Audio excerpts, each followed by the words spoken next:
podem reforçar sua relevância e aprofundar sua conexão com as diversas audiências. Vamos então refletir como essas emissoras podem contribuir para a sustentação de democracias e contribuir para formar cidadãos críticos e participantes. São velhas perguntas que agora exigem respostas novas. Então vamos convidar já para fazer a mediação do nosso debate Patrícia Ofderheide, professora universitária da Escola de Comunicação da American University.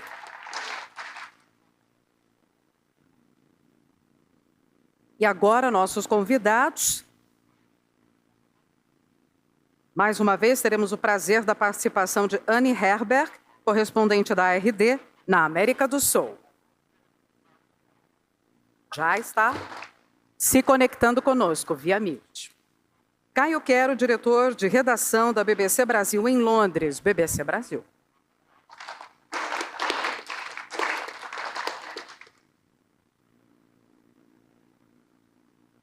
Erica Polley-Hayes, gerente-geral da WAMU 88.5 FM. Bem-vinda, Erica. E Enéas Carlos Pereira, vice-presidente executivo da Fundação Padre Anchieta e diretor de programação da TV Cultura.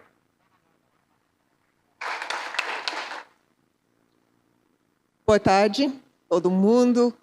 Eu sou Patrícia, agradeço muito a oportunidade de participar nesse importante processo. Esse assunto de mídias públicas é um assunto que é super importante para mim durante minha carreira toda.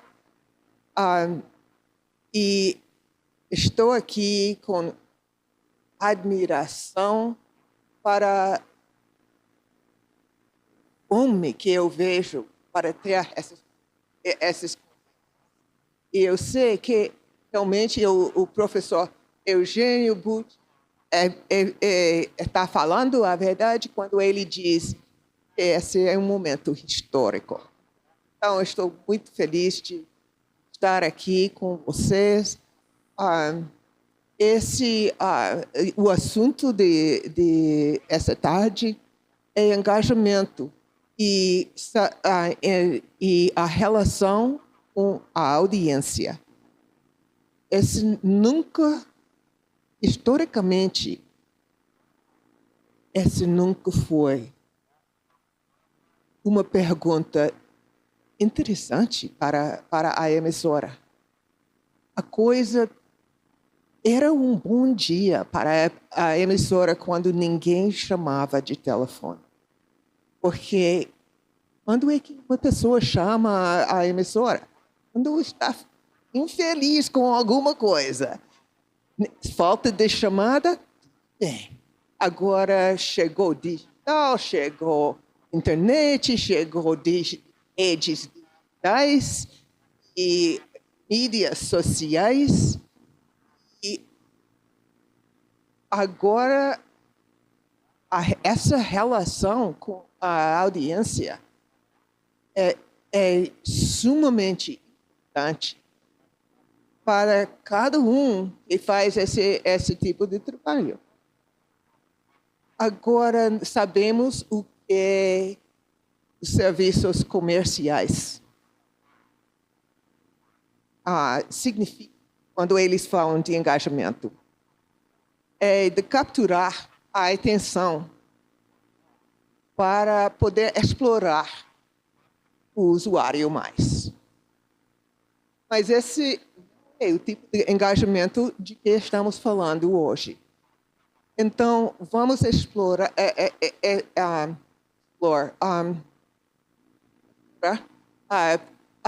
esse assunto. Tenho que dizer que eu acho esse assunto sumamente importante porque também faço parte do Independent Television Service dos Estados Unidos. Essa faz parte de corporação do Public Broadcasting. Faz a maioria dos documentários que aparecem na televisão pública nos Estados Unidos. E os cineastas que coproduzem com ITVS.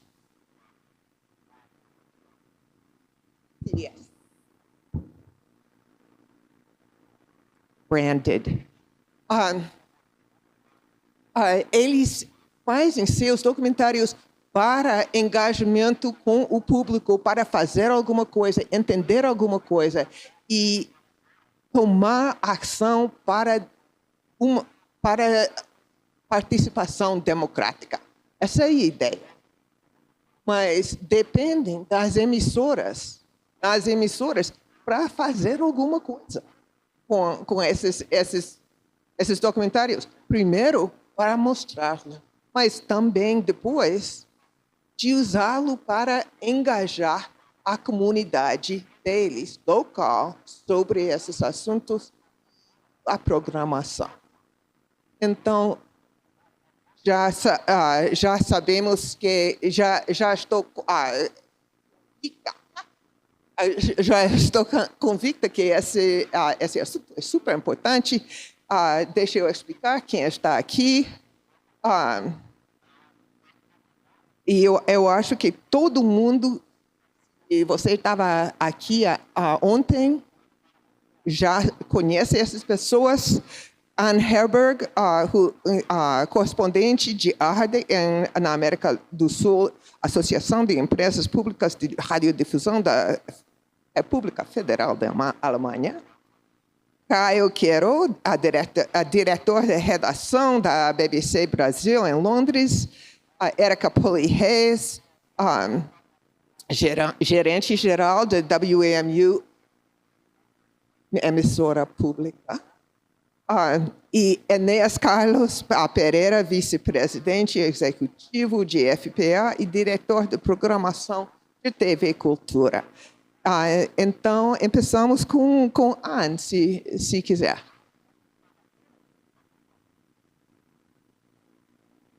Anne Herberg.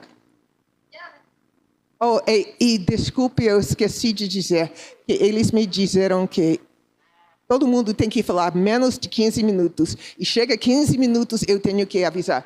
Não quero avisar ninguém. Ok. Anne, desculpe, continua.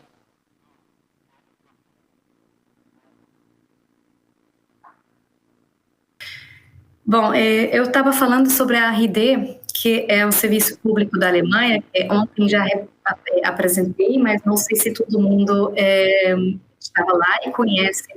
É um serviço público que tem rádio, que contém televisão, online e social media.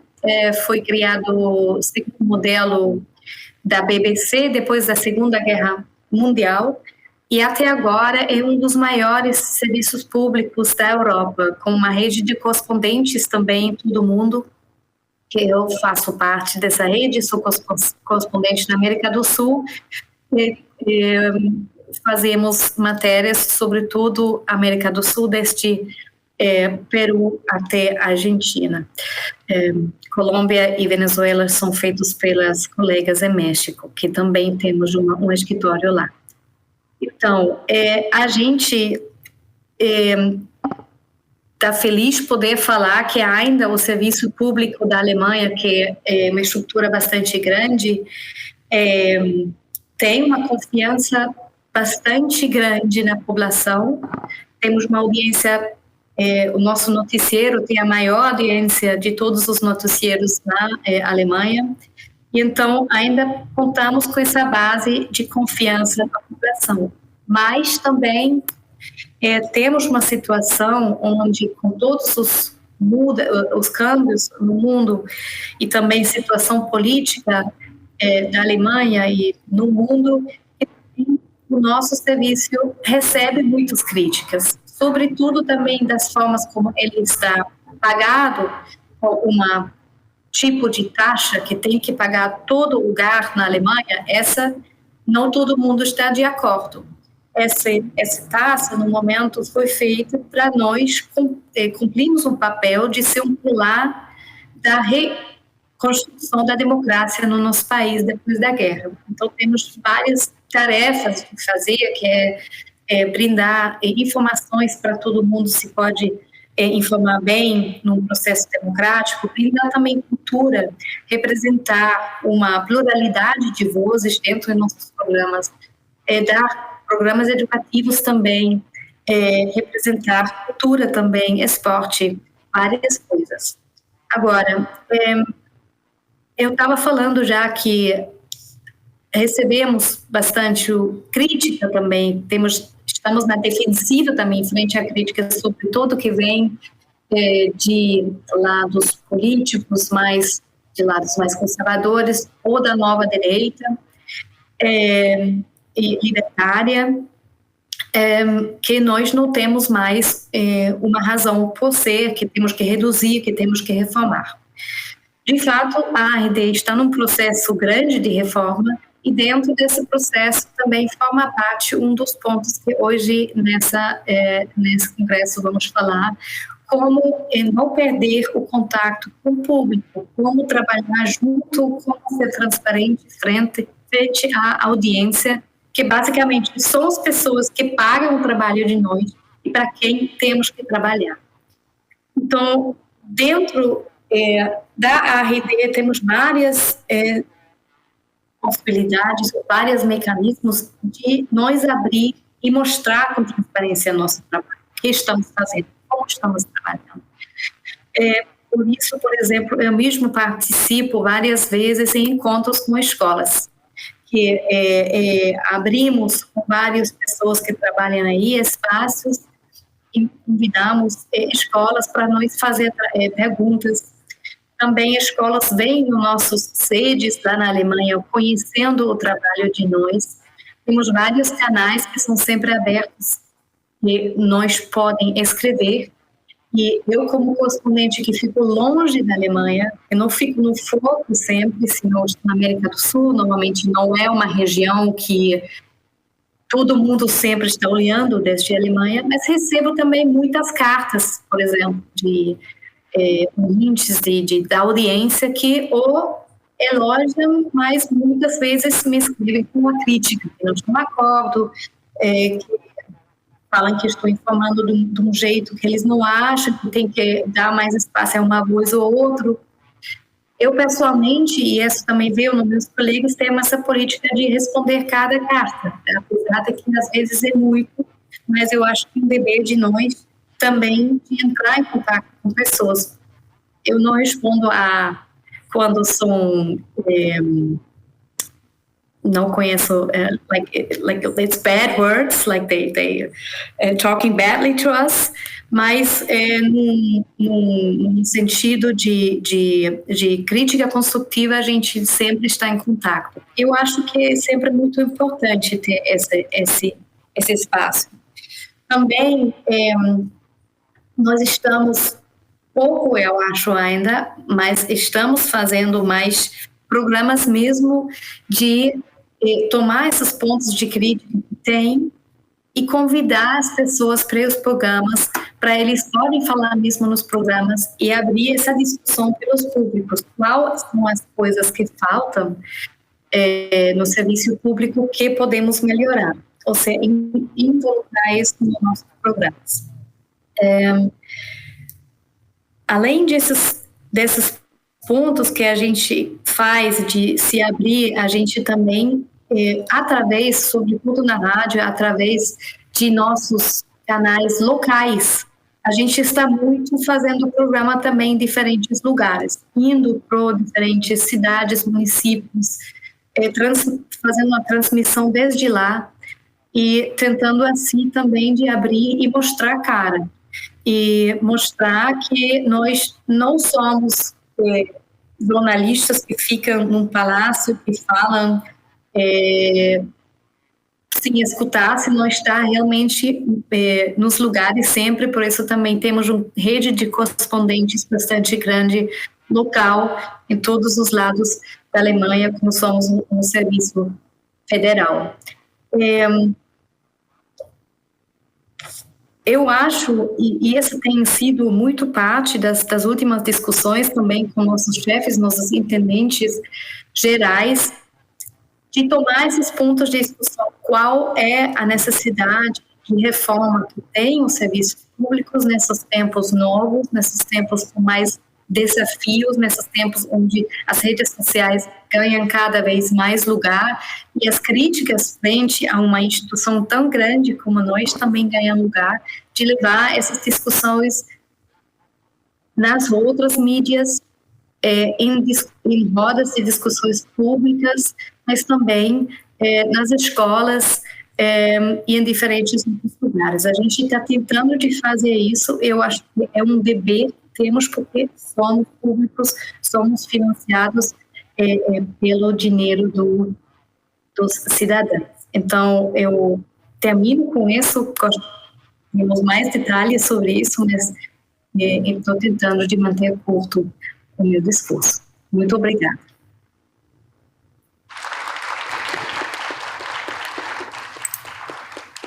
Thank you so much, Anne, and setting an example for us all in cutting yourself off before the deadline. Okay, now as I reset my timer, I'd like to invite Caio Quero from the BBC. That's the same issue. Oi, gente. Tá tudo certo? Bom, gente, primeiro queria agradecer de novo o convite de estar aqui, é uma honra e assim, foi muito, muito enriquecedor aqui. Acho que eu, infelizmente, não consegui participar de todos os painéis, assistir os painéis, mas eu acho que foi extremamente enriquecedor e eu queria começar, isso me fez pensar muito, eu queria começar citando a apresentação que o Pedro Brauman fez ontem. Eu acho que ele falou uma coisa que foi muito importante, eu acho que casa muito com o que a gente está discutindo aqui agora. O Pedro falou, olha, a gente não pode, vou fazer uma paráfrase assim, não pode ser que nem os dinossauros que não se adaptaram e por isso foram extintos. A gente tem que lembrar que esse é um risco que a gente corre não só como veículos públicos, mas é um risco que os meios de comunicação geral estão correndo agora, com essa mudança significativa que a gente está tendo nesse ambiente comunicacional. Mas, assim, nós, como veículos públicos, temos o dever de nos adaptar. E o dever de nos adaptar porque, para cumprir aquilo que a gente estava discutindo ontem sobre esse mandato que a gente tem de informar, de servir o público inteiro. Eu sei que tem uma certa pretensão universalista nisso, e eu acho que é importante que a gente mantenha isso. Eu acho que é importante que é o nosso papel também manter essa pretensão de estar informando esse público inteiro, que afinal é o nosso patrão, é quem sustenta a gente, não é o anunciante, não é o Estado diretamente, não é um sindicato, é o público, é a sociedade civil, né? Então acho que é importante que a gente não esqueça disso. E aí, bom, voltando àquela questão de a gente às vezes se cobre nesse manto de virtude, de achar que porque somos públicos e porque fazemos um jornalismo de qualidade, fazemos conteúdo de qualidade, se o público não vem até a gente, o problema é o público, não somos nós. E eu acho que a gente tem que lembrar que isso é uma ilusão, na verdade. E aí, seguindo um pouco o que a Patrícia falou, a gente tem que se aproximar deles, entender por que algumas coisas dão certo, entender por que algumas coisas dão certo também, e criar um senso de comunidade. Eu estou citando todo mundo aqui porque a Érica falou, a Érica contando sobre a experiência dela e sobre o senso de comunidade que é criado pela rádio e como a comunidade participa. Eu acho que hoje há uma oportunidade de todos nós, todos os veículos, criarem algum senso de comunidade entre seus usuários, porque a gente tem essa proximidade maior, a gente tem essa oportunidade de ouvir. Eu acho que a gente tem que aprender a ouvir. A Patrícia falou uma coisa que eu lembro que um chefe meu, num jornal que eu trabalhava, falava assim, Leitor é para ler, não é para ficar mandando carta para a gente. A gente tinha essa impressão antigamente, né? Ai, meu Deus do céu, o cara tá mandando e-mail, carta. É o contrário hoje. A gente não só tem o dever, mas é um privilégio escutar essa audiência. Porque a gente aprende também. E a gente tem que aprender com essa audiência. E eu não vou usar todo o tempo, porque eu acho que também eu queria que a gente pudesse discutir mais, mas outra coisa que me fez refletir nessas nossas discussões bom, de alguma forma, o que eu estou falando serve também para os veículos privados. Todo mundo que está nesse ramo nosso da comunicação está vivendo esse desafio. Eu falei, mas o que faz a gente ser diferente, né? Além dessa coisa da comunidade e tal. Aí eu me lembrei, há alguns anos houve uma discussão, não vou me lembrar quando, nos Estados Unidos sobre a privatização dos sistemas de correio. E as pessoas falavam, por que tem um correio público? Porque tem a Amazon para entregar tudo para todo mundo, tem essa DHL, tem a empresa privada que faz esse trabalho, não precisa mais de um correio público, né, que pertence ao Estado. E aí teve um argumento que eu nunca me esqueci e eu acho que ressoa muito na gente. Alguém falou, olha, tem o problema da last mile. Quando o interesse comercial aquele ponto lá da entrega em que não há interesse comercial mais, não compensa para a Amazon entregar lá. E a Amazon não vai entregar. E a DHL não vai entregar, a FedEx não vai entregar. Tem que ter alguém para entregar, porque esse cidadão tem que receber. E eu estava pensando nisso sobre a nossa missão aqui, porque eu vou falar um pouco da experiência do Serviço Mundial da BBC agora, que eu estava dizendo, assim, são 42 línguas, entre elas o inglês, e aí tem algumas coisas que só um veículo público, só uma emissora pública que tem um compromisso, além do compromisso comercial, podia fazer. Por exemplo, o Serviço Mundial da BBC passou a transmitir em ondas curtas para Gaza, em árabe, o serviço árabe da BBC, durante agora a guerra em Gaza, a ofensiva israelense, porque a comunicação estava cortada, os habitantes de Gaza não tinham acesso à informação, quer dizer, tudo bem, tem internet e tal, mas assim, precário. Então, assim, a BBC o serviço em árabe da BBC criou uma rádio exclusivamente para Gaza naquele momento, que falava não só das notícias do dia, mas também dava orientações para as pessoas de áreas onde estavam mais seguras ou não, locais onde havia distribuição de alimento. A BBC também, o Serviço Mundial da BBC, é o único veículo internacional que tem um repórter dentro de Gaza, que tem repórteres dentro de Gaza. Por quê? Porque tem pessoas que trabalham para o Serviço Mundial da BBC que são habitantes de Gaza, do serviço em árabe da BBC, que já moravam em Gaza antes da ofensiva. Também a experiência do Sudão, por exemplo, também é uma calamidade, uma guerra que já matou mais de 150 mil pessoas, 12 milhões de deslocados. A BBC criou um serviço de rádio em ondas curtas, que eles chamam de rádio pop-up, só para isso. Não tinha rádio lá. Criaram um serviço de rádio para informar as pessoas que estão nessa situação de risco e calamidade. Eu estava pensando, quem que faria isso? Porque qual que é o valor comercial disso? O habitante de Gaza não vai ver anúncio de ninguém e vai comprar. O habitante do Sudão não tem capacidade de fazer compras. Só um serviço público poderia fazer esse tipo de coisa. Só quem está além do interesse comercial simples. E eu só não quero ficar falando da BBC toda hora, porque eu acho que todo mundo faz um trabalho super importante, mas eu acho que é isso. Eu acho que o Serviço Mundial da BBC é um bom exemplo de como um veículo público pode ir além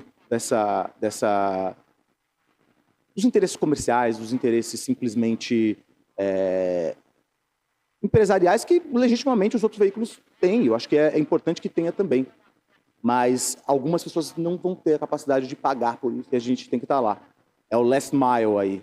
É isso, a BBC, o Serviço Mundial da BBC tem um serviço em Pidgin, que é uma língua no oeste da África, que é uma língua que nem foi ainda, não tem as regras ortográficas e gramaticais tão definidas, porque é uma mistura do inglês com dialetos locais, que virou uma língua franca lá, mas você transmite, tem um site disso, para essa população, porque é importante.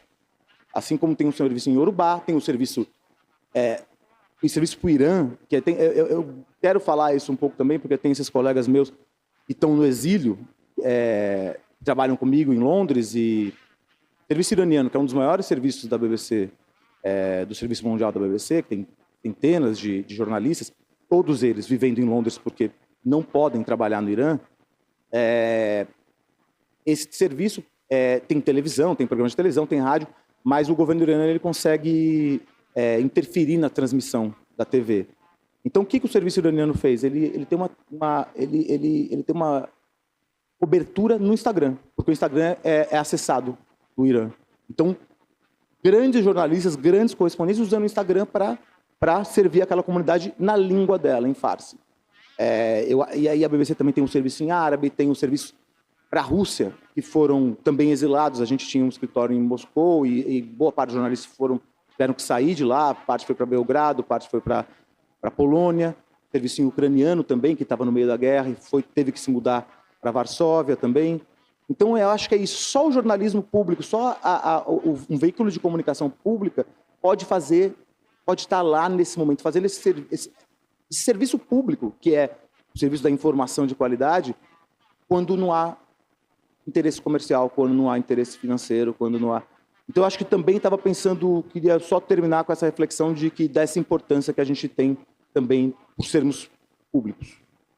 É isso, gente. Obrigado.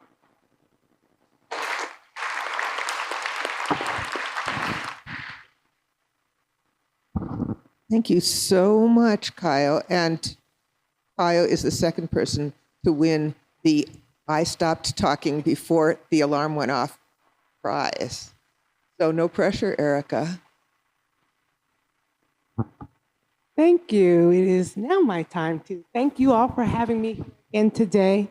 I want to make mention before I get started that I was approached on my way out of the just before this session by who wanted me to talk about community trust or public trust.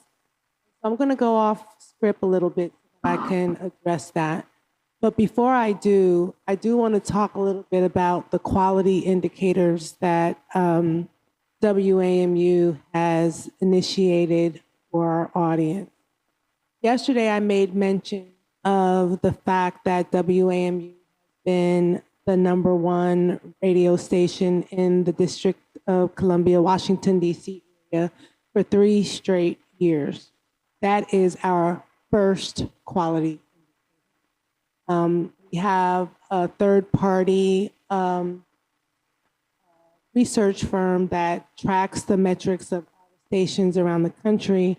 And so that indicator is really significant, not only for the Washington, D.C. region, but also being only the only public radio station that's in the top 10 nationally. And I say that because I really had to think through what were the steps that got us here. So I think the first thing that got us there was opening up the microphone to our audiences. We have call-in shows that we take comments from listeners. We have an app called Vox Pop that we use to solicit listener feedback. And so we really keep the community and the listener and the audience at the center of our content. And we've been doing that for decades now. And I think that is why WAMU has maintained that level of audience engagement over the years, and also set the foundation for the trust you asked about earlier. We do a lot of other things besides broadcasting. And one of the strategies that we implemented about a year ago was to do more events with the people that we want to attract. We have a very, very loyal audience of people who have been with us for decades. but it is not be a surprise to hear me say that we are all fighting for new ears, new audience, new eyeballs, because the competition is so significant now, much more so than it was 10 years ago, and certainly more than it was 50 years ago. So one of the things that we recognized was that a lot of our younger audiences, those that are 30, 40, even 50, came to public radio because they were listening to us in the backseat of their parents' cars. We called them backseat, right? But now, what happens when children are in the car with their parents is they put on their ear pods or their earbuds and they don't hear what their parents are listening to. So that we saw that as a barrier to attracting younger audiences. So what we started to do was what we call Fun Family Friday events at the station, where families can bring their children to an event. And I always like to talk about this one, which was my very, very favorite. A program that NPR distributes is called Science Friday. And the Science Friday people were coming to DC for an event at another university that shall remain nameless. But they said they would come to WAMU and do something with us as well. And so we thought about it, and what we did was we turned our lower level, we have a theater in our lower level of our building, very small theater, it's about 50, 75 people, but we turned that into a simulation of space. And we brought in, or they brought in, an astronaut from NASA. And we ordered some pizzas, very low cost. And parents and children alike had a wonderful experience at WAMU. And now these children, when they hear WAMU, they're always going to have that good. And when they came to the station, met with the astronaut, got some pizza, and that's how we are really trying to capture people in the younger age. They'll have an affinity for us as they age, since they won't be coming to us in the back of parents' cars anymore. So I wanted to talk about that because it's those sorts of engagement events that help establish the trust that we all need. Yesterday in my panel, I made mention of the fact that we pivoted away from overemphasizing our digital output because we didn't have the same level of engagement, the same level of loyalty, the same level of revenue, honestly. And while the digital audience was larger in size, it was smaller in loyalty. There were people that came to that website that we had been producing for 6 years, once a month. That is not a loyal audience member come in because they saw something that we had posted on social media, for example, but then they would never come back again. And so we took some time to really think about how to continue to engage people with our legacy brand, which is WAMU, and not to put in so much emphasis on the secondary brand, which we had acquired back in 2018, and using or leveraging the digital space to amplify what we're doing on audio. And I said that yesterday, but I want to go a little bit deeper today because I have a little bit more time. What we are identifying is because the WAMU brand does have a lot of trust with the community, and the WAMU talent, the hosts, and our reporters also have a lot of trust with the community.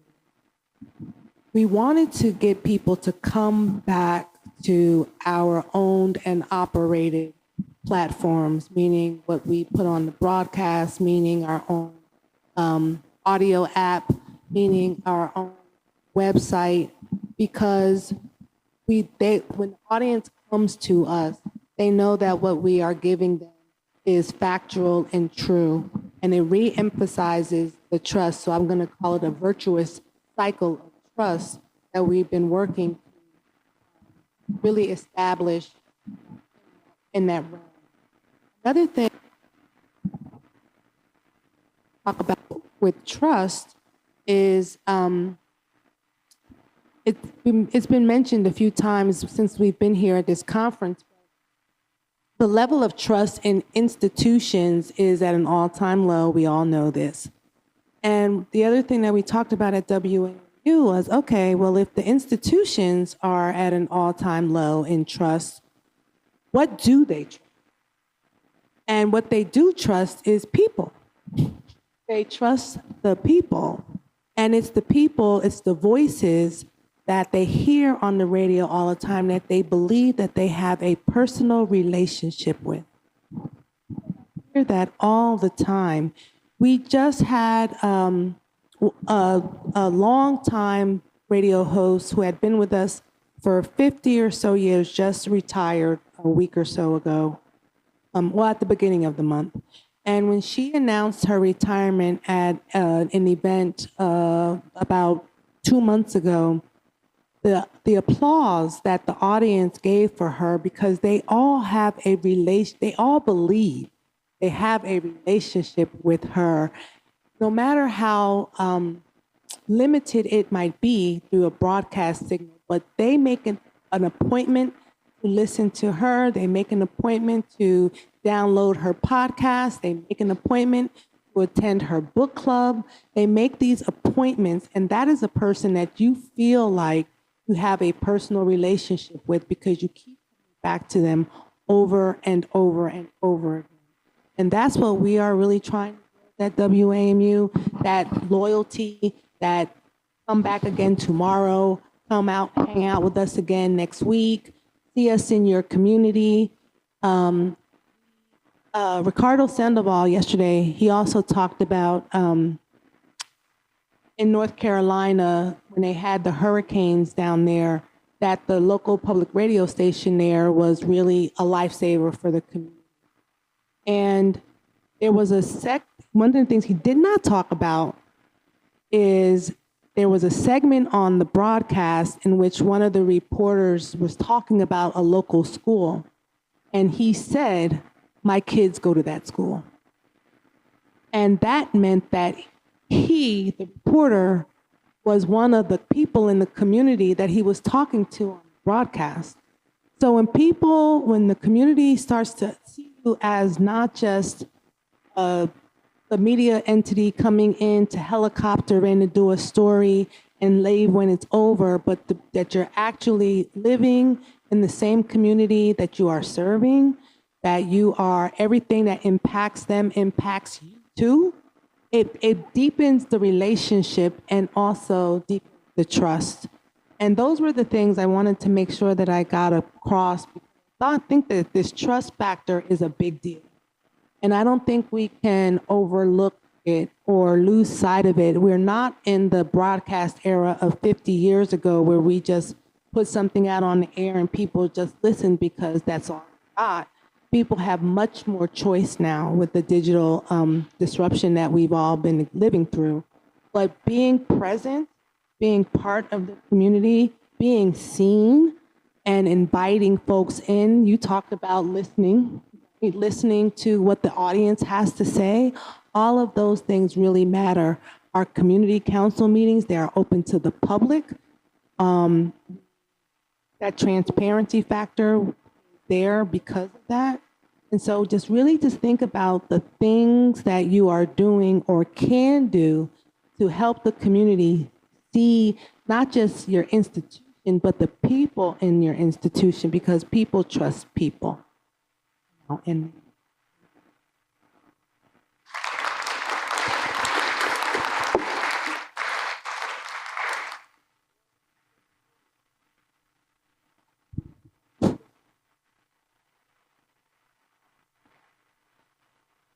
Microphone.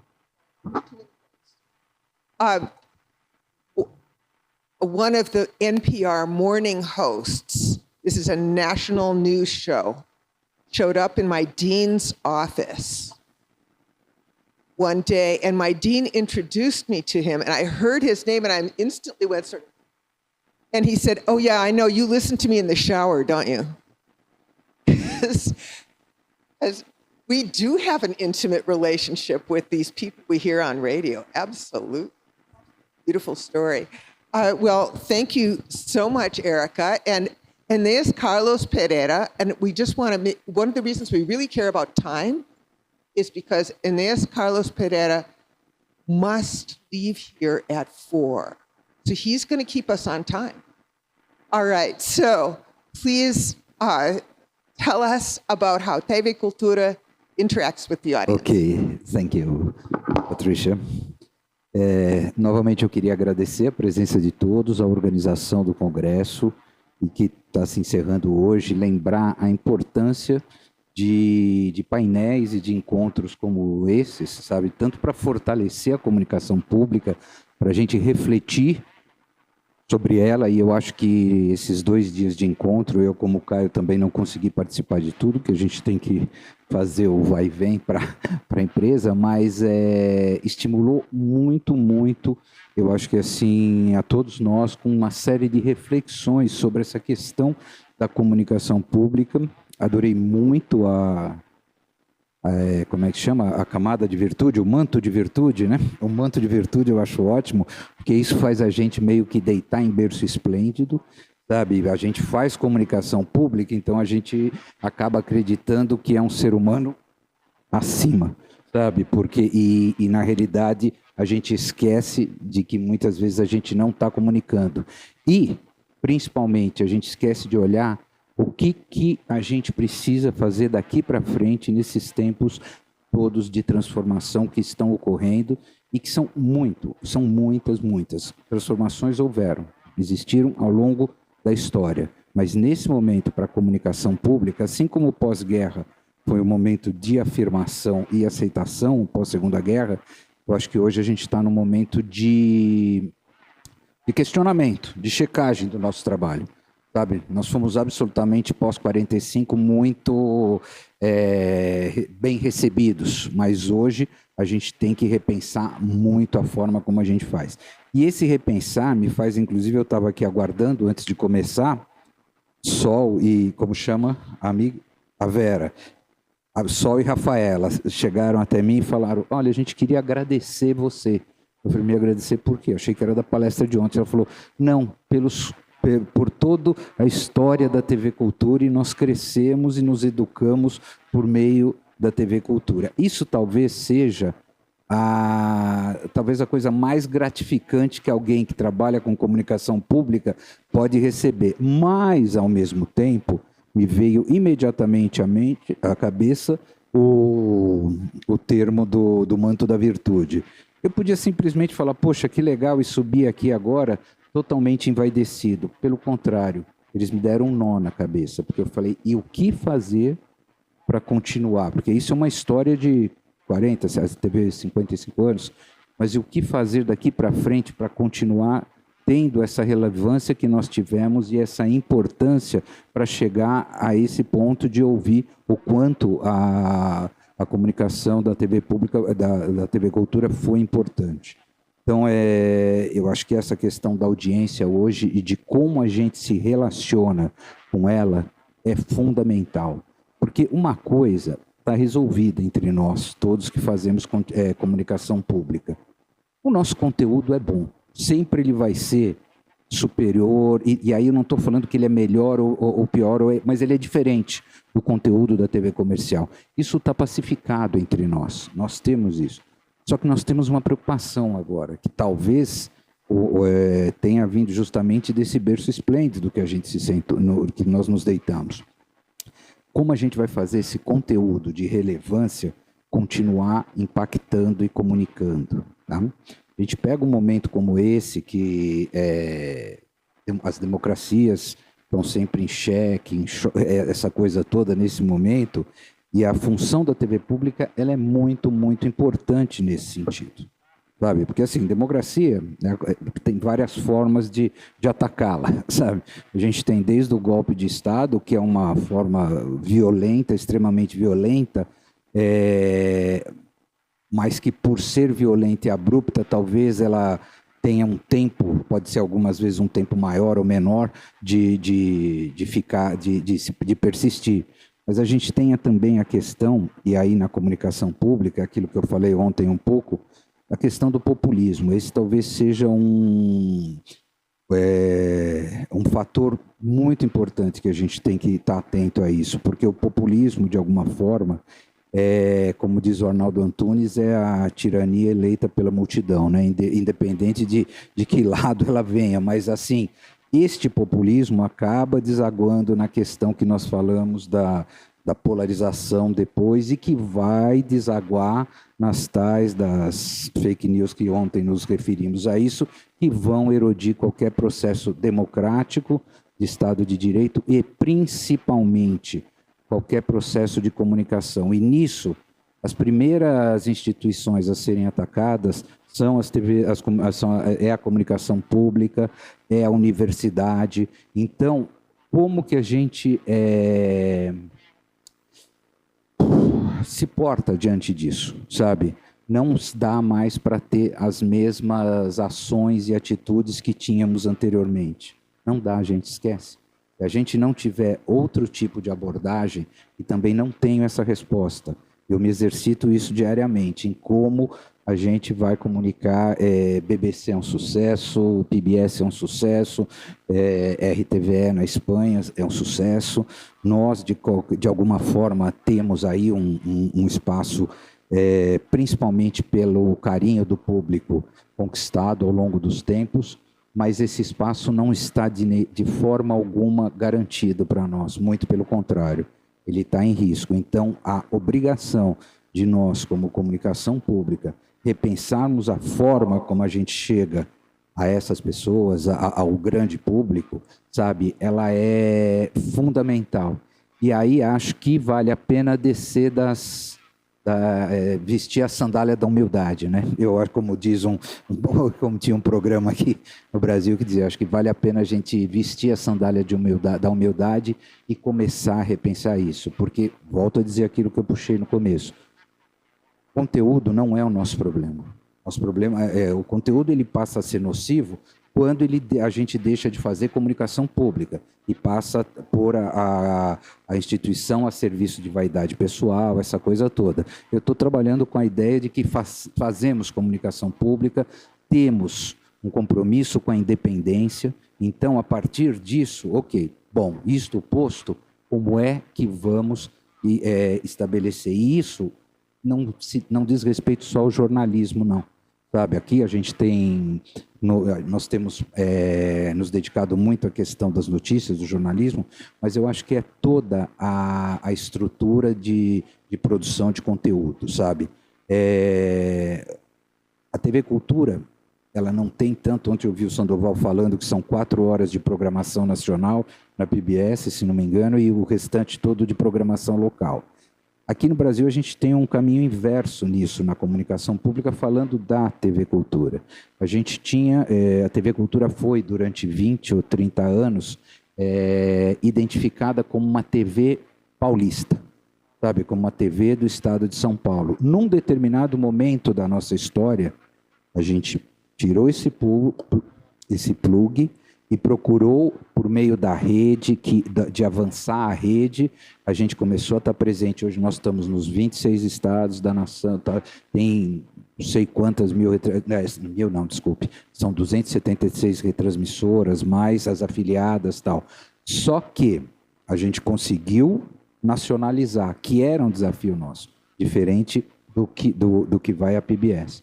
Só que a gente ainda tem um passo a cumprir, não é fazer só a nossa programação chegar até lá. É trabalhar com a questão da regionalização, para que estas programações dessas afiliadas cheguem para cá. Prioli lembra, 2007, antes do Marcon chegar, resolveram fazer um exílio para mim na TV Cultura. Então me deram de presente, eu abri as afiliadas no norte do Brasil. começaram pelo Acre, achando que iam estar me dando um castigo ou um gelo. Para mim foi um presente.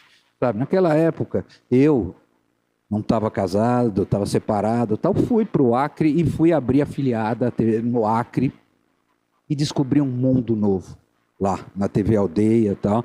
E fui descobrir o Acre, descobri o Amazonas, fizemos a TV Cultura do Pará, que é talvez uma das nossas melhores retransmissoras, tal. E lá, desde lá, e voltei para São Paulo, tal, depois de ter ficado quase 2 anos lá. E, na realidade, a gente nunca conseguiu concluir esse projeto, que era trazer a produção de lá para cá. Isso eu acho que é um desafio nosso. Por quê? Isso garante uma coisa que eu chamo aqui de polifonia. A gente tem que ter várias vozes, sabe? A gente tem que ter a polifonia, porque essa polifonia nos garante o quê? Um debate público qualificado, sabe? Um pensar qualificado, sabe? Temos hoje uma rede que podemos nos orgulhar, assim como a TV Brasil, estou vendo a Maíra aí também, que também tem uma rede cada vez ganhando mais força, só que a gente precisa repensar o quanto a gente manda a programação daqui para lá e o quanto a gente ainda não recebe essa programação. E aí, eu estou falando isso para usar como uma forma de localização e regionalização, porque isso aproxima o espectador, isso aproxima. Aquilo que a Érica disse, a pessoa não tem jeito mais fácil do que trabalhar com a pessoa se identificando naquilo, sabe? Se ela se identificar, a gente tem o espectador. Por que as redes sociais fazem tanto sucesso? Sabe, tanto sucesso não, mas ganharam essa dimensão toda. Porque elas deram voz a todo mundo, sabe? Todo mundo lá pôde não só se manifestar, como se ouvir, lá se ver. A Patrícia falou no começo de uma coisa que eu dei risada. Ontem eu estava preparando a apresentação da diretoria de programação, aí tem lá um departamento que é o SIC, Serviço de Informação ao Cidadão, e a Central de Atendimento. Isso são as pessoas que escrevem para a TV Cultura. E isso cai comigo lá para a gente dar retorno para essas pessoas todas.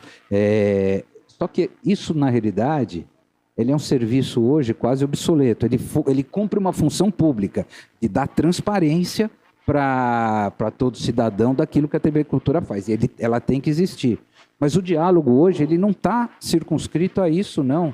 São as redes sociais. São os meninos que conversam, eu chamo de meninos o pessoal das mídias digitais. São os meninos que estão lá conversando o dia inteiro com o espectador. Então, eu acho que isso é muito importante. Então, pensando ainda nisso, quando a gente pensa em universidade, em instituição de comunicação pública, é a gente traduzir o que a gente está falando para o cotidiano e para a realidade dessa pessoa.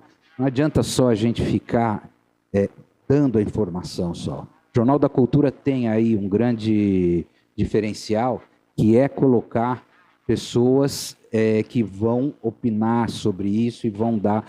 Não é simplesmente uma leitura de teleprompter. E a mesma coisa eu penso, gente, quando a gente pensa em universidade. Como é que a gente transforma, como é que a gente transfere essa produção de conhecimento, essa produção de pesquisa que está circunscrita aos laboratórios, à universidade, traduzindo isso para o cotidiano do cidadão. Porque é aí que a gente, quando chegarem e falar, vamos tirar o dinheiro do CAPES, da FAPESP, porque fica fazendo tese que ninguém lê, você fala, não, essa pesquisa que supostamente você está dizendo que ninguém lê, ela se traduz em realidade cotidiana aqui para a coisa. Só para encerrar, o ano passado a Embrapa nos chamou em Brasília, eles tinham um problema terrível. A Embrapa é uma empresa de pesquisa, agropecuária e tal. Eles falaram, olha, ninguém sabe o que a gente faz, a gente precisa que vocês pensem exatamente, porque assim, é pesquisa agrícola, é pesquisa do agronegócio. Falou, não, a gente quer traduzir isso na gôndola do supermercado, que a pesquisa que nasce aqui está refletindo na mesa do cidadão. Só que esse caminho não tem. E eles escolheram uma TV pública, escolheram a nós para tentar fazer isso. Você falou do Last Mile, o Correio também está com o mesmo problema aqui no Brasil, sabe? Correio tá, para que eu vou ter correio aqui? E uma das coisas, fora os outros problemas que o correio tem de gestão, que eu não vou entrar nisso aqui agora, o correio chega onde ninguém chega, sabe? É isso. Você acha que a Amazon vai entregar para a população ribeirinha ou Mercado Livre lá com quem eu trabalhei no Acre? Não, não vai. Então, eu acho que é um pouco essa humildade que a gente tem que exercitar como comunicador público agora, para entender como que a gente vai vencer esses desafios. Acho que acabou para mim, tá ok isso aqui, tá bom?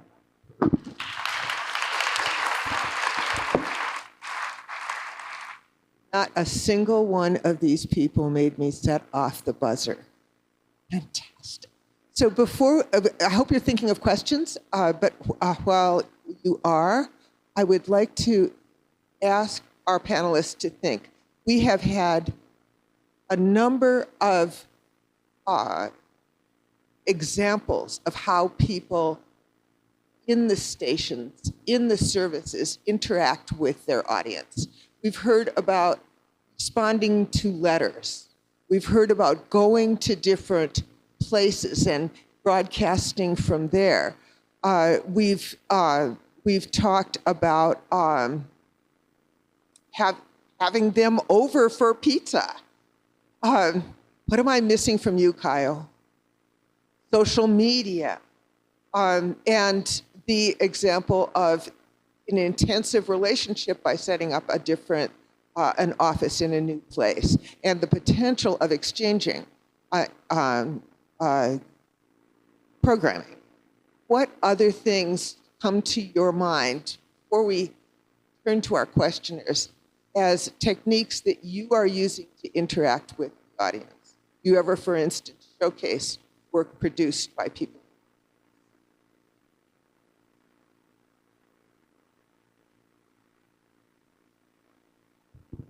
So,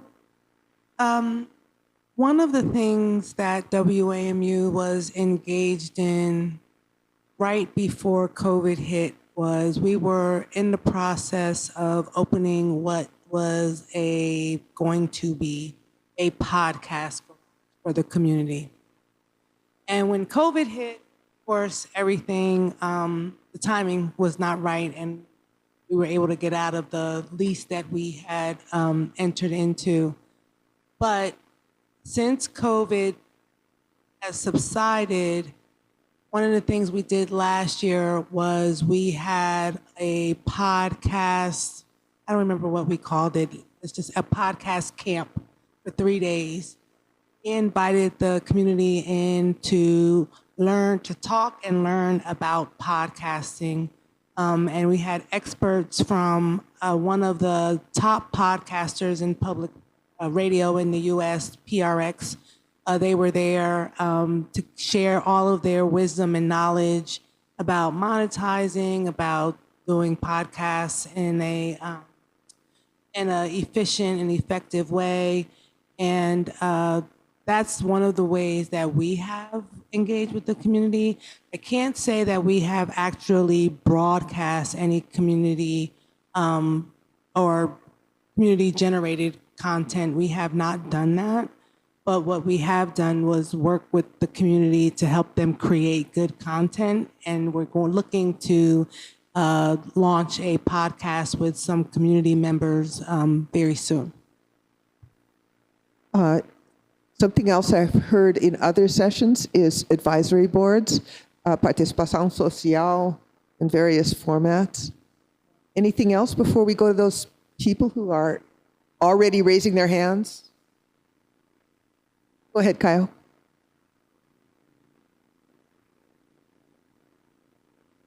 Tá ouvindo? Ah, sim.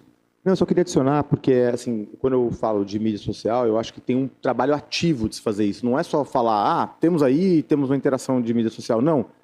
A gente estimula e fala, é uma obrigação de todos os repórteres lerem os comentários que tem sobre as reportagens dele. E a gente também provoca ativamente essa audiência, falando, olha, eu me lembro que teve uma eleição municipal que a gente perguntou para as pessoas qual que era o problema elas estavam mais sentiam, né?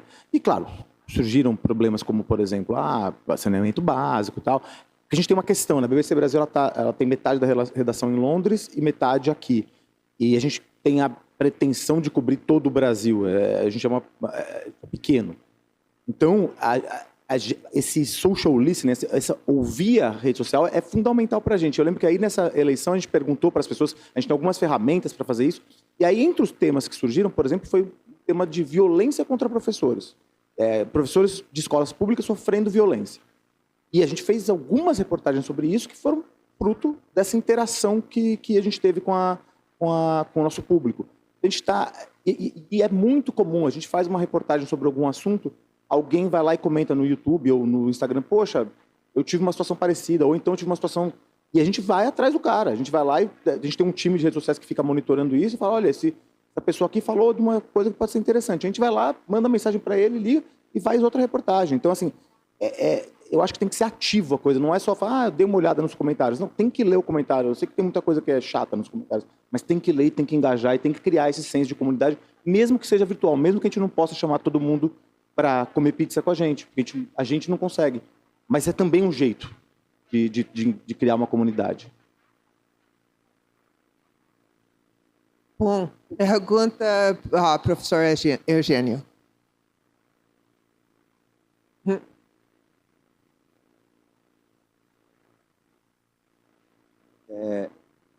Me ouvem? Sim, né?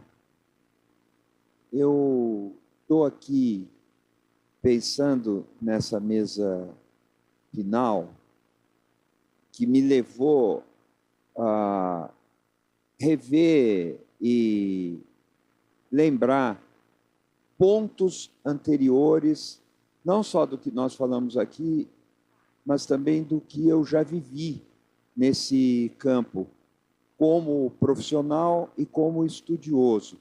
Eu vou pedir, não 15 minutos, mas uns 3 minutos, porque eu queria desenvolver um ponto.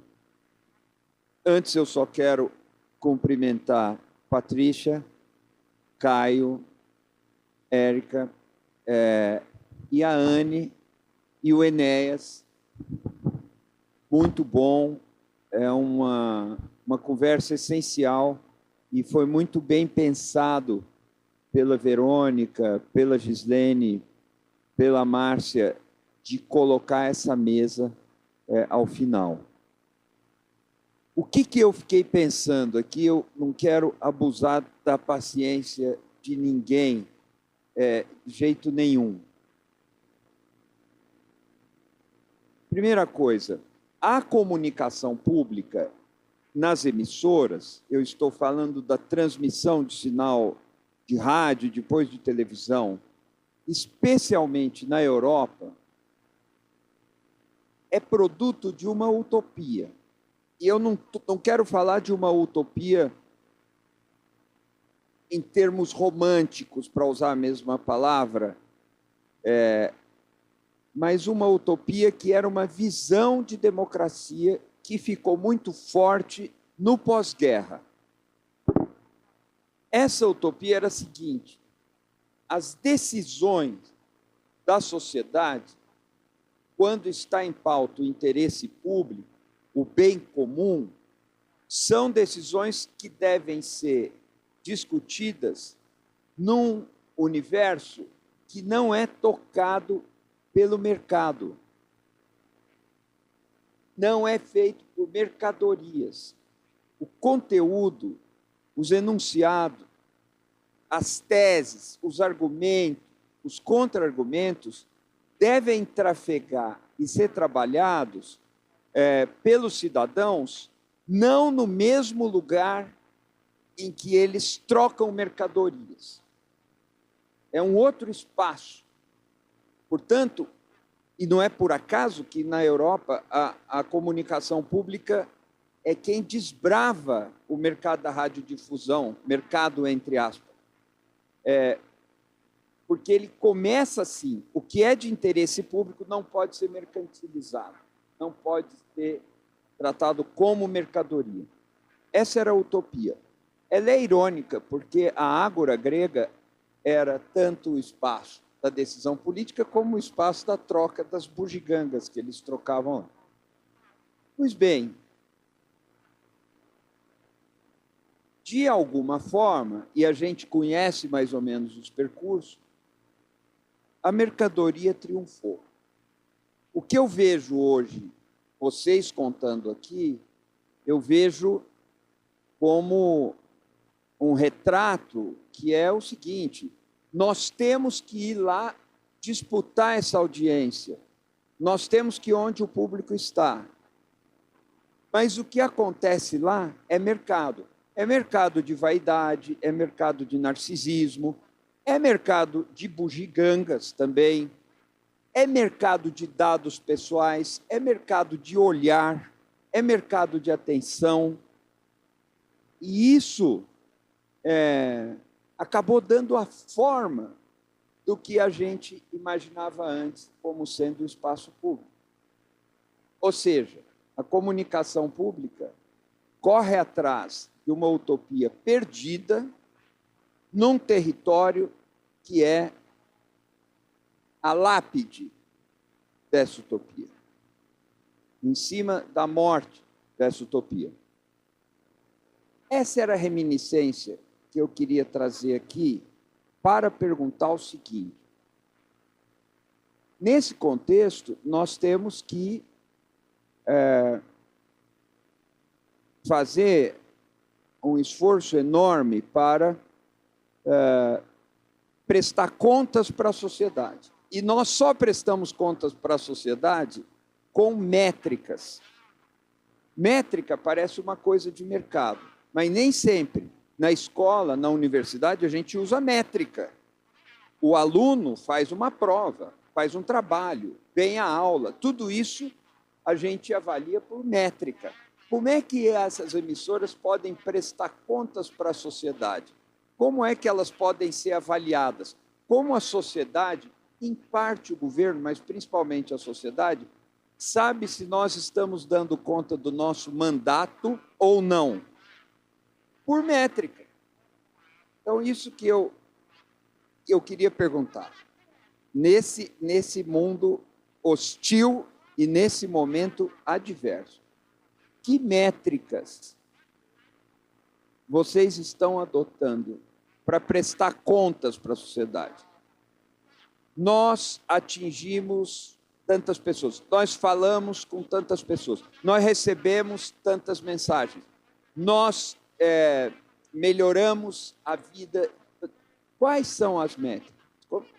Eu fiz recentemente um trabalho para a Unesco, de indicadores de qualidade em emissoras públicas. Foi traduzido para umas línguas. Não sei se foi útil. A última notícia que eu tive estava sendo usado na Argentina, no tempo da Kirchner. Mas, assim, tinha lá 120 indicadores. 120. É uma coisa impossível de aplicar. É preciso selecionar alguns e trabalhar. E eu penso muito nisso. Na USP, hoje, nós não temos métrica para a nossa comunicação. Não conseguimos desenvolver, não conseguimos implantar. É difícil tornar isso compreensível para as nossas comunidades de profissionais. Que métricas vocês têm? Essas métricas seriam compartilháveis? Por exemplo, a BBC tem os guidelines, que são excelentes e instruem jornalistas do mundo todo que conseguem. Essas métricas são aplicáveis, elas poderiam ser compartilhadas. Que métricas vocês adotam? Peço desculpas pela extensão da pergunta. Me vem a palavra à cabeça, que é a compridez da pergunta. Os tradutores não vão conseguir traduzir, mas é isso. Essa é a minha pergunta, Patrícia. Obrigado. Então, uma pergunta importante sobre medidas.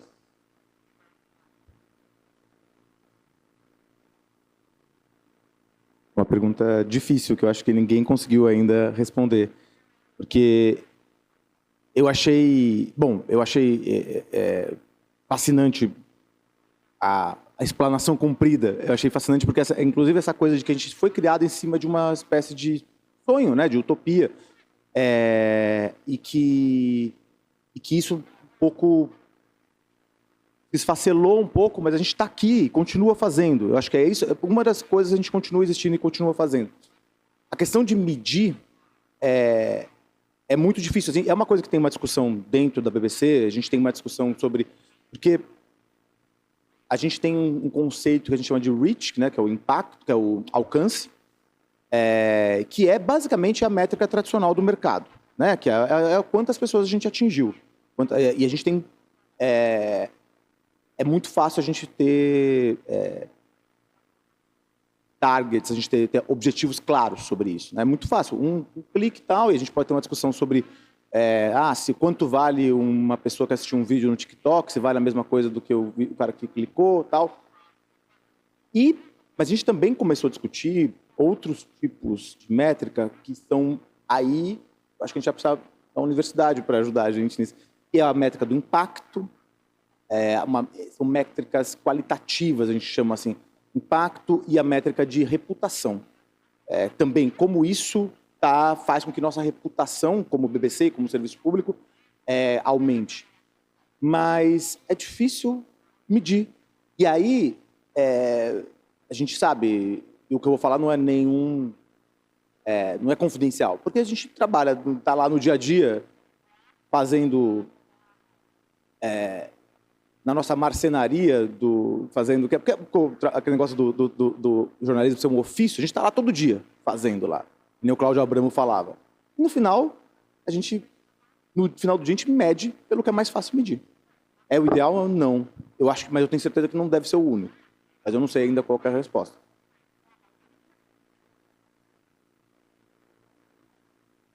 Eu não posso falar os números, mas a gente tem metas, assim, todo final de ano a gente tem que cada serviço tem uma.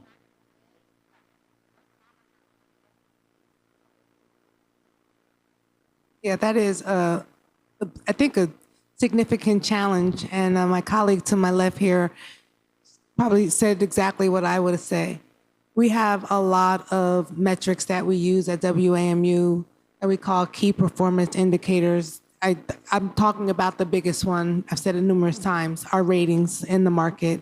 That's the biggest one that we have right now, the most reliable one that we have right now, because it's quantifiable, right? It is definitively quantifiable, is verified by a third party. That is the best performance indicator that we have. We track other metrics as well. We track our attendance at our events.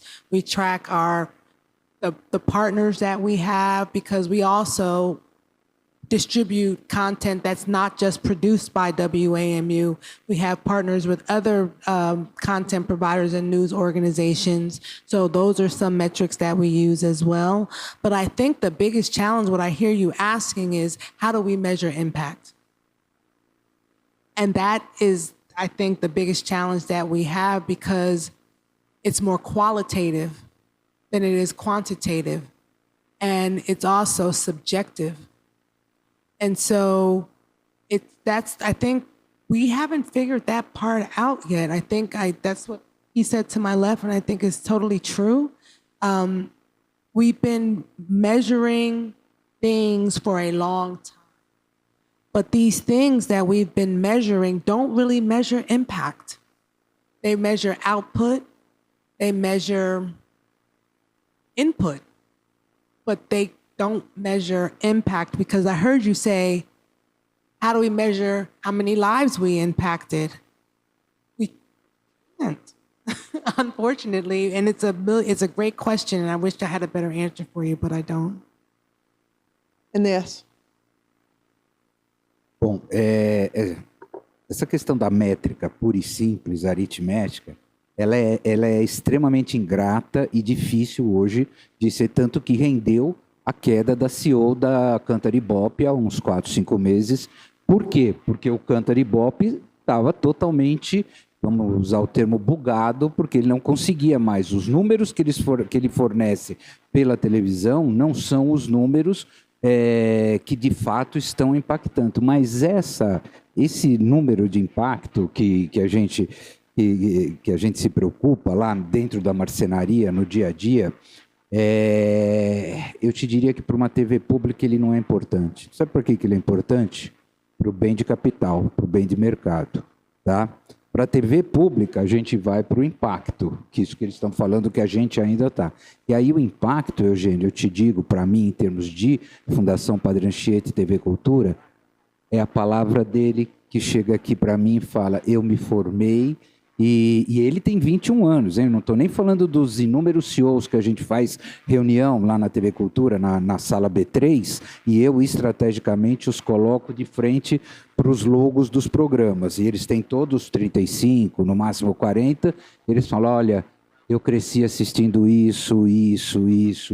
Então, este é o impacto, de fato, que nós, TV pública, talvez tenhamos ligado à educação, à formação crítica do cidadão, sabe? Isso pode não se traduzir no índice de audiência do Cantaribope imediato, que hoje, assim, não dá para a gente interpretar só o que o Cantaribope é o instituto aqui do Brasil, que é encarregado de medir a audiência da televisão. Você tem que interpretar. Quando eu penso em audiência da TV Cultura, não é só o 08, 1.2 que a gente dá.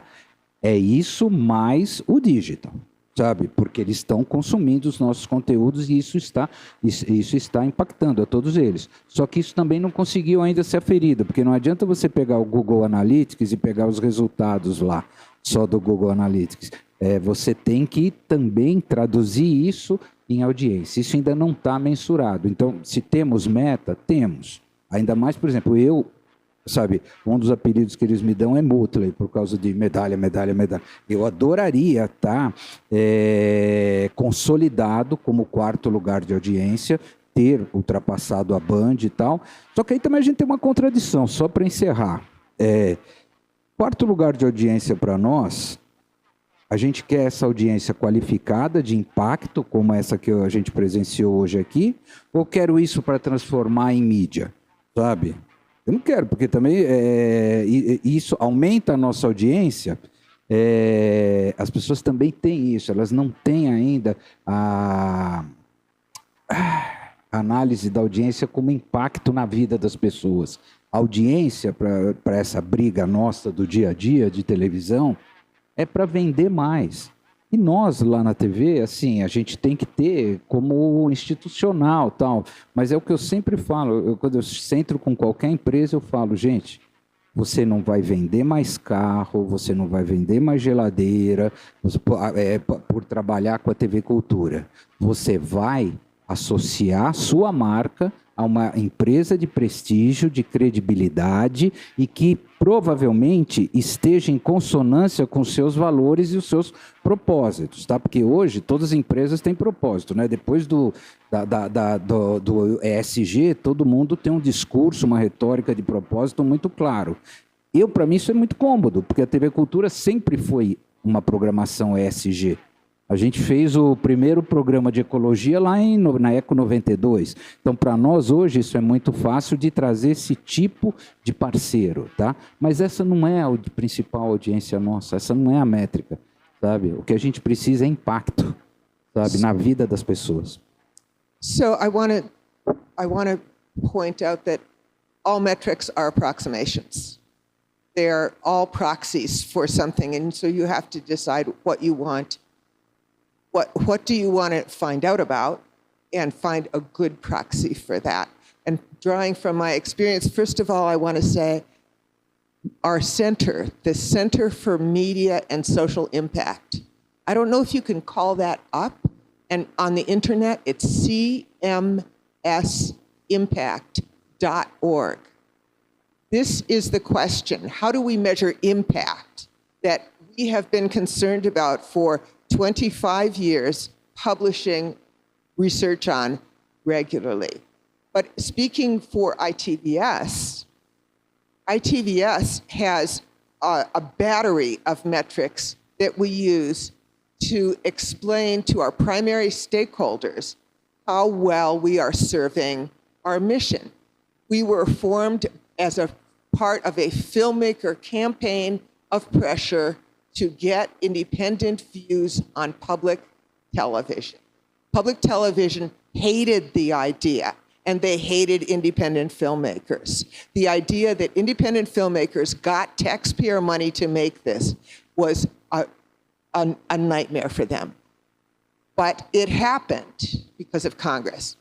And on the one hand, we had to explain to independent filmmakers, we are doing the thing that you created all the fuss about. We are making films by people whose voices have not been heard enough on public broadcasting. That is people of various ethnicities in the United States. That's people who live in rural areas. That's people who don't live on the coast. That's women. It's people with disabilities. And we have indicators to show how many of all those categories do we have in every year being funded to make films. What are their films about? Are they about rural regions? Are they about these people whose voices are underrepresented? What is that description? We have metrics to answer questions from public broadcasting. Public broadcasting wants to know whether any of this stuff is interesting to anybody, because the last thing they want is a phone call complaining about some program. And they're pretty sure that if they put on opera, nobody's going to complain. So we have metrics that are ratings metrics that shows that our programs attract younger viewers and more diverse viewers, which public television needs in order to survive, than their other programming. And this means that it is of value to the future of public broadcasting. But we still have that question of what happened when we showed the movie to people who watched the movie. We've done studies on that too. We took one of the films and brought it to 7 cities and conducted focus groups and meetings around the viewing. And the major thing that came out was that when you do that, people make a connection to their local community. This was a film about racism, and the question that came out in every single meeting was, what are we going to do here in Columbus, here in Pittsburgh, here in Arkansas to make sure that this story isn't repeated in our community? So none of this is guaranteeing that this will always happen. And any kind of research is limited. But we do have research that actually measures impact. And then there are also anecdotes. We had a film that was produced explaining the movement for reparations for women who were sterilized in prison unnecessarily. And that legislation passed, and we could show, because of social media, the direct relationship between showing the movie, having people talk about the movie on social media, and passing the legislation. So I think all of those are not to be discounted. I think we can measure impact. And it's never perfect, but there are ways to do that. This poor lady has been waiting the entire time to ask her question.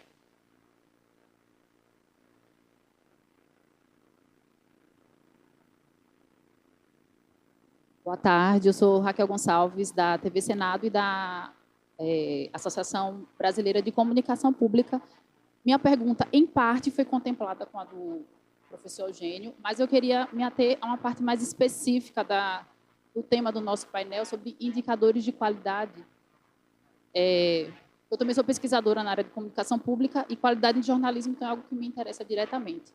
Eu queria saber se nas organizações de vocês têm alguma experiência. Como é que funciona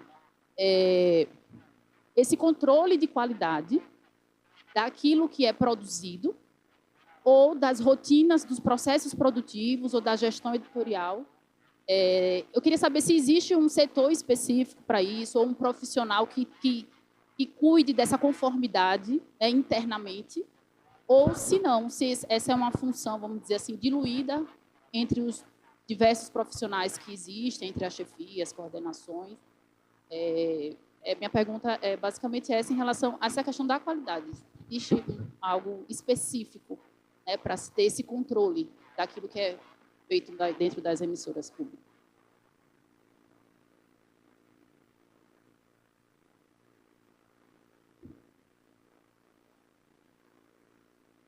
Obrigado. Ora bem, no quadro europeu, a questão da verificação da qualidade de indicadores é, neste momento, fundamental. Sabemos, por exemplo, da Grã-Bretanha ou do Reino Unido, durante algum tempo isso foi feito com um board que havia interno na BBC, e depois passou para o regulador, que é a Ofcom, que mede rigorosamente aquilo que é o cumprimento da carta da BBC e, inclusive, faz vários inquéritos ao público para saber se aquilo que são os indicadores de qualidade estão a ser cumpridos ou não. Porquê é que isto é fundamental?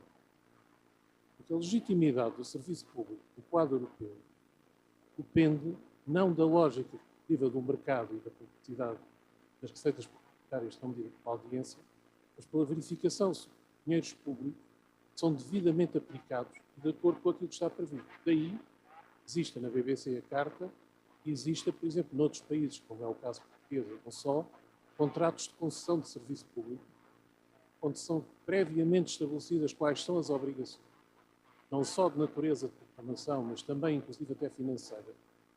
E há dois grandes tipos de contratos na Europa. Contratos por objetivos e há os contratos por obrigações, ou um misto das duas. Ora, não há nenhum serviço na Europa legitimado que não tenha ou um contrato ou uma carta que não tenha formas ou processos de medição. No caso específico da RTP, que eu acompanho mais de perto, nós temos vários mecanismos. A entidade reguladora para a comunicação social controla todos os anos, a partir de uma auditoria, se são cumpridos ou não os objetivos previstos no contrato, de maneira que eles foram cumpridos. E o Conselho Geral Independente, que é um órgão que faz parte da empresa, eu não tive tempo ontem de referir em pormenor, mas o que é que faz? Estabelece as linhas de orientação estratégica. A partir daí, o Conselho de Administração, que é aprovado por ele, tem que estabelecer um projeto estratégico e todos os anos há uma avaliação do projeto. Para vocês verem a complexidade da situação, nós temos mais de 100 indicadores, com todos eles online, níveis ao público. E a complexidade é tal, nós, em parte, temos isso internamente, outra parte, contratamos uma consultora, como aliás a própria Ofcom faz no caso do Pino, para nos fazer uma parte dos indicadores, obviamente acompanhado por. Mas isso dá origem ao relatório final. No quadro europeu ainda, por abriu a Unesco, mas tem várias instituições comunitárias que acompanham isso, nomeadamente a Nordicom, indicadores e que tem desenvolvido indicadores, a própria EU também tem feito.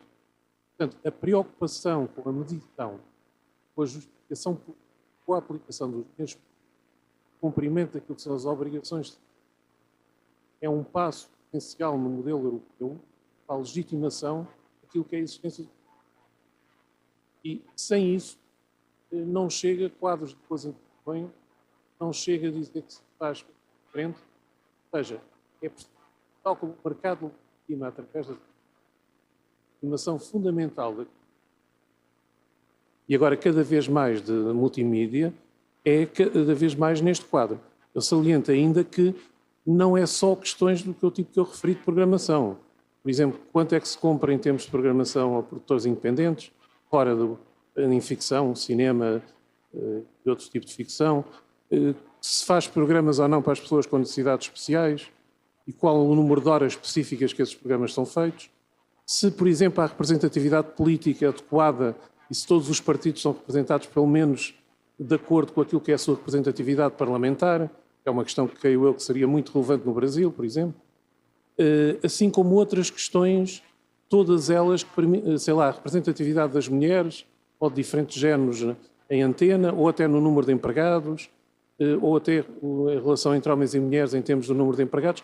Tudo isto é objeto hoje de escrutínio público e objeto de análise nos serviços públicos. E é isto também, embora haja muitas fragilidades no serviço público europeu, que dá uma legitimidade elevada à maioria dos serviços públicos europeus, nomeadamente o quadro da BBC que foi aqui referido, que é claramente aquele que tem formas e processos de avaliação mais complexos, mais desenvolvidos, em que a Ofcom tem um rigor extremamente elevado na forma e no processo de medição. Obrigado.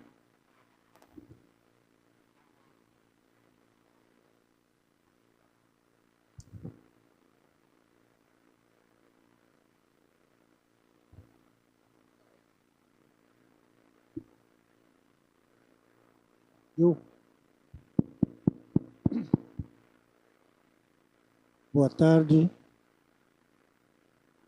The other thing that I think is important to mention in terms of these assessment reports is that they are unbelievably expensive. Boa tarde. Mais do que uma pergunta, eu quero fazer uma observação a respeito da BBC, a British Broadcasting Corporation, que os que acompanham a sua história sabem que ela foi fundada na década de 20, no metade da década de 30 começou a ter um papel importante mundial no combate ao nazismo que nascia na Alemanha. Na Segunda Guerra teve uma função importante, transmitindo informações para partidos aliados, enfim, criou uma tradição enorme de luta pela liberdade, atravessou sempre que muda governo conservador para trabalhista alguma discussão interna sobre quais são os seus limites e quais são os seus não limites. Mas tudo que eu estou dizendo, estou lembrando isso porque a BBC, como uma transmissora mundial em inglês, uma língua mais universal, teve um papel importante durante os 20 anos do governo militar no Brasil. Isso acho que a discussão ficou muito atualizada aqui sobre os problemas atuais, mas seria bom lembrar isso, que a BBC era uma referência de informações que chegavam sobre as ditaduras no Brasil, na Argentina e na América em geral, e eram muito bem vistas, aconselhadas e comentadas à boca pequena nas oposições, construindo uma base de conhecimento das loucuras desses regimes, que muito alimentava as oposições no seu trabalho de mudança desses regimes. Então, a BBC teve um papel importante transmitindo essas informações de atos ditatoriais no Brasil e na América do Sul, que foram base para muitas das ações políticas aqui desenvolvidas. Eu só queria que isso aí constasse dos anais do Congresso sobre essa importância grande do trabalho da BBC em favor da liberdade.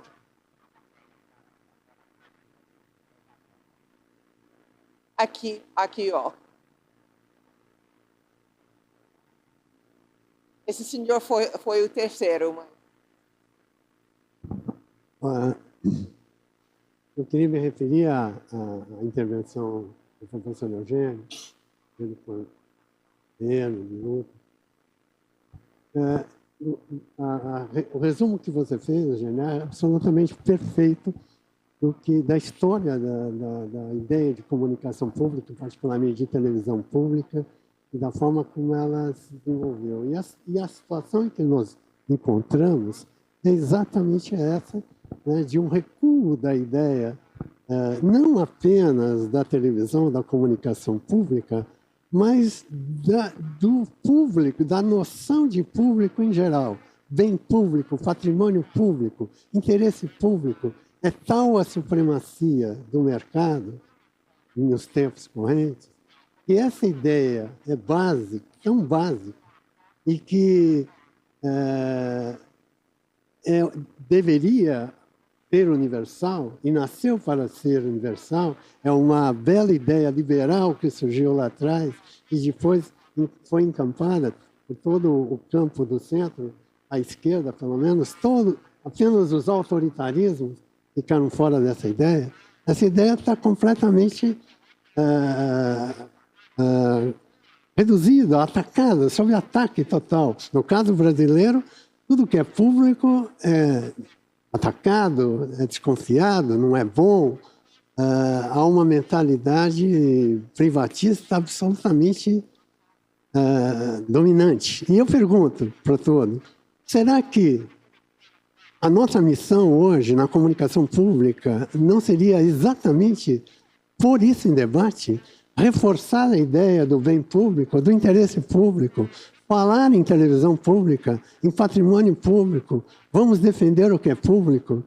Será que isso não seria uma medida a gente não deveria poder medir o nosso impacto pelo que isso produzisse efetivamente em mudança da percepção pública das nossas sociedades a respeito, enfim, do que são os bens essenciais da nossa vida e que nossa vida não se mede apenas pela mercadoria? Isso é absolutamente complicado, pelo menos no caso brasileiro. E hoje a gente vive imerso numa ideia de que é um mercado e tudo do mercado é bom e tudo que é público é ruim. Se isso acontece de uma forma geral, nós que somos da comunicação pública, como podemos ser valorizados? Como o público pode entender que nós somos necessários? Como ele pode querer ver o que fazemos?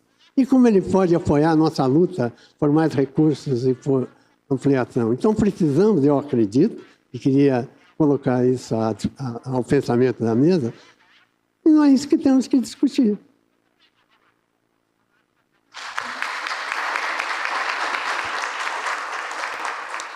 So this is another vision of what it means to engage with the public, and it's one that our colleague from UNESCO spoke very eloquently about. Responses, anyone?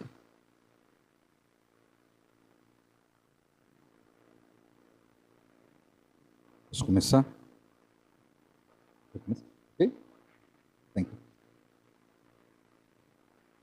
Foram várias observações, né? Então eu vou me ater nesta última aqui. Deveríamos fazer isso? Deveríamos. Só que as batalhas, Gabriel, são tantas que a gente tem que... Isto é fundamental. A gente tem que colocar a importância da coisa pública. Da res pública, da questão da comunicação pública. Mas te diria, e digo isso com pesar, nós estamos perdendo essa batalha.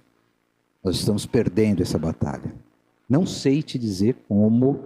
E assim, e a gente acabou de passar isso agora na TV Cultura, sabe? A gente acabou de viver isso agora. É uma batalha que nós estamos perdendo. E eu não sei o quanto, se a gente focar energia só nessa bandeira, a gente vai conseguir... e aí eu vou te falar de uma outra questão. Sobrevivência, sabe? Te falo no ventre da besta, tá? Dentro das engrenagens. Hoje a gente tem uma luta por sobrevivência, que ela acaba antecedendo a afirmação de ideias. É muito louco isso, sabe? Mas também, volto a dizer, houve uma demonização da ideia de público, de coisa pública, nos últimos, sei lá, 30, 40 anos, vai? Houve uma demonização e hoje a gente está. E não adianta, a gente pode levantar essa bandeira, mas essa mesma fragilidade no levantar dessas bandeiras que nós da comunicação pública sentimos, eu acho que o movimento estudantil aqui deve sentir também a pouca representatividade, sabe? E aí eu volto, assim, aí eu coloco, talvez mais do que... Enéas, Desculpe, mas temos mais 5 minutos. Ok. Eu acho que assim, talvez a ferramenta seja trabalhar com diversidade e pluralidade, talvez mais do que a afirmação do público, sabe? A afirmação da coisa pública seja consequência. Desculpe. Érica? You're fine.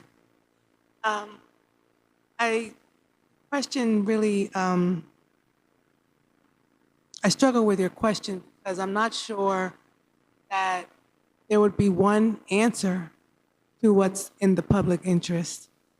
I think it would vary depending on who you ask, because we have moved away from a collective interest to an individual one.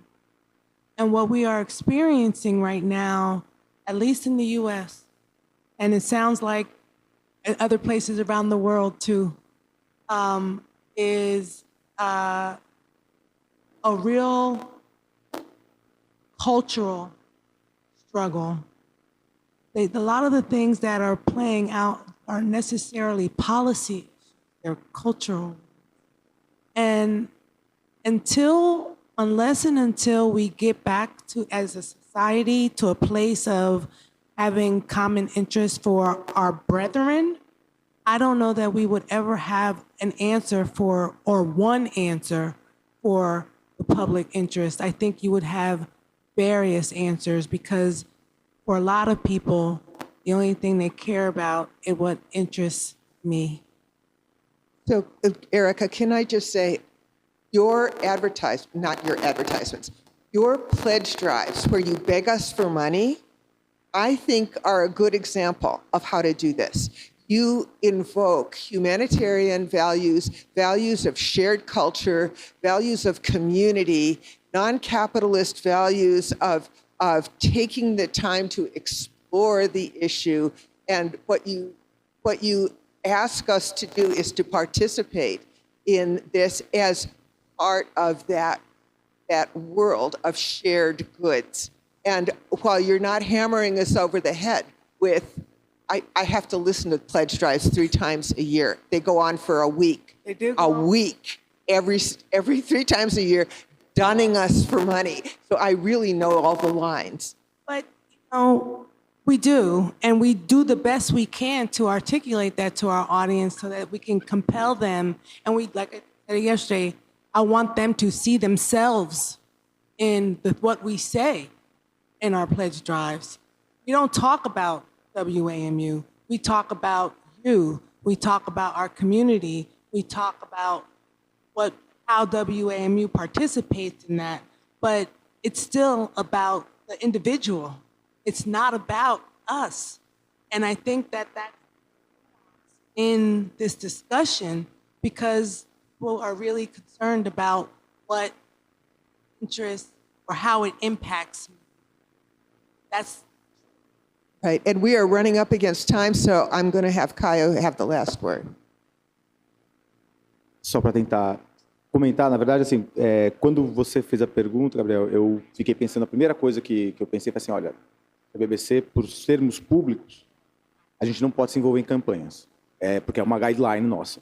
Não se envolve em campanhas, mesmo que for em campanha, a gente pode tentar convencer as pessoas que, mas eu não posso fazer campanha. E aí a Érica falou uma coisa que, falou, olha, o que é isso também? O que é o bem público? O que é eu acho que talvez seja uma ficção, ele é diferente para cada pessoa, o que é. Eu acho que a gente tem que estar refletindo isso um pouco também. E aí eu lembrei do que o professor Eugênio disse, quando ele estava citando que a Ágora também era um lugar onde se trocavam bugigangas. Talvez a gente tenha querido criar essa ideia de que só não se trocava bugigangas lá. Sempre se trocou. Então essas coisas sempre foram muito mais, não tão estanques quanto a gente gostaria, às vezes. Mas o que eu queria dizer, e é o que o Enéas falou, mas não adianta eu fazer uma campanha se eu não sou importante para as pessoas. Que a gente tem que ser importante, a gente tem que ter relevância para as pessoas. Eu não quero que as pessoas tenham dó da BBC. Eu quero que a BBC seja importante para as pessoas. Eu quero informar as pessoas. É isso. Então, acho que assim, com a demonstração concreta que a gente faz isso. E até só para fazer pular para cá, porque é isso. A BBC Brasil, inclusive, fez um trabalho importante durante o regime militar aqui. Eu sempre estava comentando aqui, o Herzog trabalhou na BBC Brasil ainda nos anos 60. A gente tem um grande orgulho da nossa história também como BBC Brasil. Mas a gente continua fazendo isso em outros lugares. A BBC continua fazendo isso em outros lugares, onde tem regimes ditatoriais. Estava citando alguns aí. A gente continua fazendo isso e assim, sendo importante que a gente vai fazer essa campanha. Eu só queria fazer porque você fez uma pergunta só que a BBC tem um controle de qualidade, digamos assim, não chama controle de qualidade, a gente tem as guidelines, como o professor estava falando, a gente tem e a gente tem um departamento chamado Editorial Policy, que é um telefone, um e-mail, que a gente liga, fala assim, olha, aqui eu estou numa dúvida, como que eu vou tratar esse assunto? O que você acha? Porque eu estou tratando assim. Tem essa questão aqui, eu estou tratando sobre menores, ou então sobre violência de alguma forma. Como que é o ideal? E não é uma regra, eles não vão impor uma regra, é uma discussão à luz das nossas políticas editoriais. Então a gente tem uma constante... Eu encho o saco de todo mundo lá, falo assim, tá em dúvida, vamos lá falar com os caras. Eles estão, o trabalho deles é um telefone ou um e-mail que você manda. Enfim, só isso, gente. Obrigado. Well, thank you all very much. We are going to get Enéas out on. This is very exciting. Desculpe, eu ia falar em português todo, mas eu perdi a coragem. A participação de todos, inclusive Ana Herder.